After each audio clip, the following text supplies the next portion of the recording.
Hello everyone, Phoenix Knight here. Welcome to the channel, and welcome to Pinot with Phoenix for February 2025. It's been another great month, highlighted by continuing my 1985 season replay in Season Ticket Baseball, and wrapping the winter campaign in Arkham Horror the card game. So let's talk about everything on the month, and we'll start off with recapping the end of the regular season in the 1985 season replay in Season Ticket Baseball. So once we tab over to the standings, here's where everything finished up. Now, if you're wondering what this ticker tracker over here is and why it's got numbers in there, I had to do a little bit of massaging at the end of the. Toward the end of the regular season, a little bit of record massaging. So that's what that is. But anyway, looking at the standings in the American League East. The New York Yankees won the division handily and became the number one seed overall, also handily by about 14 games over the Angels. The Toronto Blue Jays and the Detroit Tigers also made the playoffs. In the American League West, the California Angels won the division by a game over the Royals, who ended up hosting the American League wildcard game. More on that in a minute. In the National League East, the St. Louis Cardinals were the real-life National League East Division champions. They made the playoffs by 10 games over the Mets, and then the Expos made the playoffs as well, as the Montreal Expos is the 6th seed. In the National League West, the Los Angeles Dodgers won the division handily over the Houston Astros, although that looked like it was going to be close for a while. The Astros also made the playoffs, as did the Cincinnati Reds. Now moving into the brackets, we ended up having 2 wildcard games in the National League and 1 in the American League. In the National League wildcard game 1, the Montreal Expos actually defeated the Cincinnati Reds 6-3 by jumping on Mario Soto, the starting pitcher.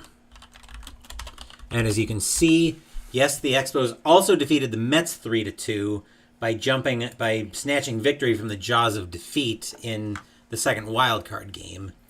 Then in the American League wildcard game, I'm going to see if I can zoom this brackets in just a touch. There we go, so you guys can read it a little bit better. Let me see if I can go one more click in. Yep, looks like I can go one more click in there. The Detroit Tigers and the Kansas City Royals actually had a rematch of the 1991 American League wildcard game. In 91, the Royals actually defeated the Tigers and got all the way to the ALCS. In 85, the Tigers managed to flip the script and defeat the Royals in that wildcard game. I think it was like 10-4 was the score for the American League wildcard game. So those are the wild card games.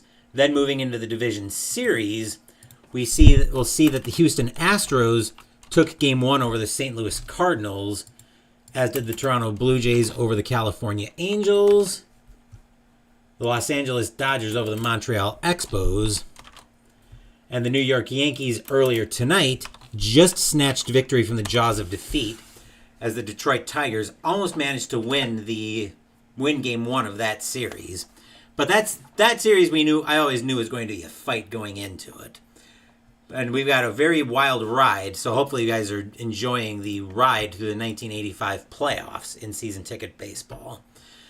But that's everything for Season Ticket. Now let's move on to some of the other games that we played on the channel. I'll pull up my game notes list. And indeed, I almost forgot about this, but we actually wrapped the winter campaign in Arkham Horror the card game. As this year we were going through the Scarlet Keys campaign as the winter campaign. I took Diana and Ursula into their last scenario, Congress of the Keys. And let's just say things didn't go too well for our ladies in that scenario, as they got hollowed and ended up being forgotten by history. I did enjoy Scarlet Keys, but you have to be aware that there's a lot of reading going into that scenario, into that campaign. So just something to be ready for. I did enjoy watching the story unfold, and I really like the sandboxy nature of the Scarlet Keys campaign, where you're not going to play it the same way. The only scenarios you're guaranteed are London and Tunguska. How you attack the campaign, though, is completely up to you.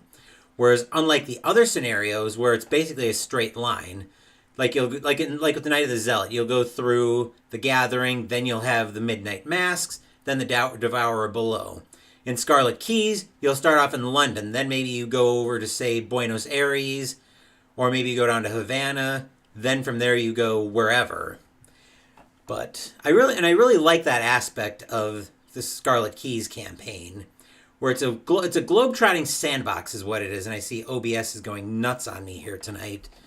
Delightful. I've been having problems with that the last few days. Hopefully the dropped frames are going to stop here pretty quick. But as I mentioned with the problems I was having with the season ticket streams, I also do record all of my streams. So if things are too problematic, I can always re-upload the recordings later. But that's it for Scarlet Keys. Next up, we actually went to a couple games on my 10-game list. First up, we went to Mag 23 Guadalcanal by Historic Wings. This is another one where I've really been enjoying watching the narrative unfold. I really enjoy this game. It's actually a fairly straightforward game, too. And we badly needed a win on the day, which thankfully we got that. So very happy with getting the win on the day, so we're not just having a total disaster in Guadalcanal. Next up on Wednesdays, we had a new debut game on the channel as we played Season Ticket Football by Sports Mogul Inc. As you might suggest, it's also by Clay Dreslow, the creator of Season Ticket Baseball. This one's a football game. We went to the 2000 season for the Pittsburgh Steelers at the Baltimore Ravens. Pittsburgh ended up winning this game 17-13 on a goal line stand. Everything here is fairly straightforward, where it's basically a D6 with a D10, with two D10s and a D20. You read the D6 and one of the D10s to get your plays.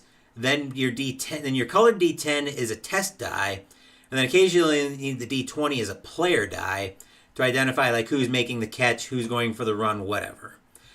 And the thing I really like is that Clay's got a lot of seasons available from, I believe it's like 1962 to present day. And he's got every single season marked in there. And everything's organized on one single sheet of paper, which is one thing I didn't like about Inside Blitz Football, that it was a sprawling mess. Now, you've got all the cards with something like an APA football, but everything with APA football, I can even boil that down to essentially a sheet and have my most frequently used players. And then when I need the cards are kind of laid out in their spot in my layout, and everything goes into one place. So that's it for Season Ticket Football. Next up, we had game number 3 on my War Room list as we played the Hunters from Constant Press and GMT Games. I really enjoy the narrative of this one unfolding, even if in our playthrough we ended up losing our skipper, as we couldn't get away from an escort or something, and we ended up getting sunk. Which is unfortunate, but sometimes that's just how it goes. Then we had a third period test in APA hockey, as we went to the 1984-85 season. In this one, the Edmonton Oilers were playing the Calgary Flames. Edmonton blew Calgary out in this game and won 9-2. Even with the third period test, I'm actually not very happy with how APA hockey flows. Because you roll the dice and then you're like, okay, I got to check the card to see what it does. Then I check the chart for the play. Then I might need to go for another check because I might have to go check the ODAI, the Offensive Defense Adjustment Index, or something like that. Point is, I haven't really been liking APA hockey, so now I'm going to look a lot more seriously into getting that out of my collection, whether that's trades with Jester, moving those over to Noble Knight, or some other means. But I'm not going to use APA hockey as part of any season replays moving forward. But I think that was everything for the games. Yes, that was everything for the games on the channel. This is probably going to be a fairly quick episode of Pinot with Phoenix, by the way, as we mostly had the 1985 season replay going on the channel. So next up, we're 10 minutes in and we're already recapping Mystical Munchies. For Mystical Munchies in February, we were cooking out of the recipes from the World of Tolkien cookbook. And here's how each recipe went. The appetizer was the spiced pear and cranberry muffins. I really liked how the muffins turned out, and these got actually pretty good reviews at work as well for what I was able to bring in. The muffins were really good, but the pears probably could have been cut a little bit finer. That is one thing I noticed, but I didn't really talk about when I was going through the taste test on that episode, where I was definitely tasting the pears. They were very easy. I was tasting them very easily, so I probably could have cut the pears a little bit finer, but it still all worked out in the end. Then the side was the strawberry and lavender shortcakes. Now, I found a recipe for double cream later, which was called for in this recipe. I didn't end up using it, though. I didn't really like the cakes all that much, and I think part of the problem was I just went with straight heavy cream rather than actually using the double cream, which I did end up using for the last recipe of the month, but more on that in a minute. The entree was the fish and chips. It was pretty good, but you do need to be aware of the size of the potatoes that you have, because if you have too big of potatoes, you're going to end up with eating the potatoes and it's basically an adventure kind of thing to just go through those big of potatoes. Then for the dessert, we made the Bilbo's 11th birthday cake. Now, for this one, I actually did use a recipe for double cream, and I put a link to that in the comments in the description when I was linking the recipe. The cake ended up being mostly kind of meh. I wasn't really all that impressed with the cake, and I don't know if it's just realizing how much work went into it or what else might have happened, but I wasn't really impressed by the cake, and the double cream, maybe the lack of flavor kind of affected my taste with the double cream, but all in all, I wasn't happy with that recipe. So that's it for Mystical Munchies recap. Next up, let's go through Ask Me Anything. As a reminder for how you got a question on for this segment, I'm actually opening up the AMA questions on my other monitor. As a reminder of how to get questions on for AMA, in the comments section of any video between now and the last video for the month, leave a question in the comments section with an AMA tag so I'll know it's for this segment. As long as it's not too personal, I will answer the question.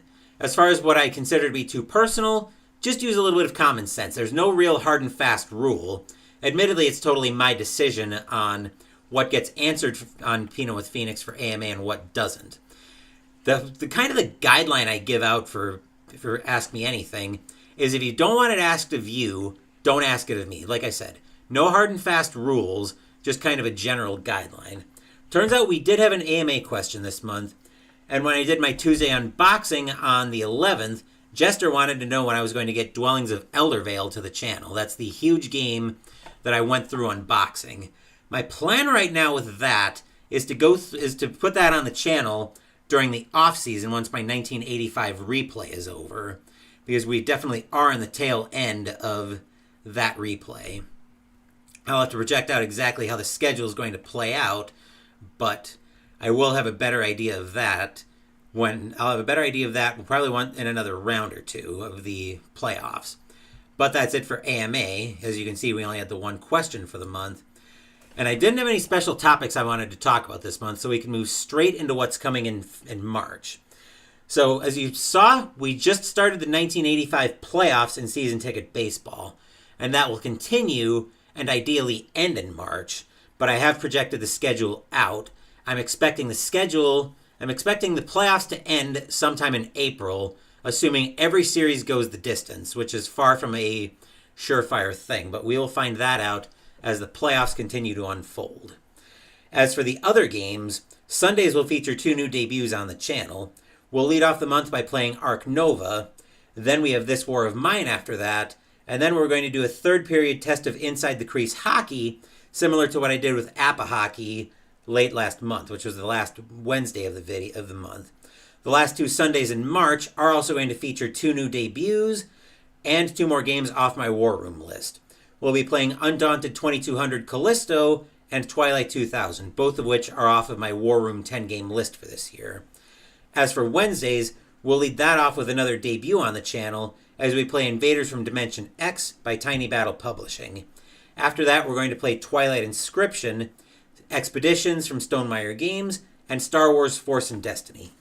Mystical Munchies in March is going to feature another Dungeons & Dragons cookbook as we cook out of the flavors of the Multiverse cookbook.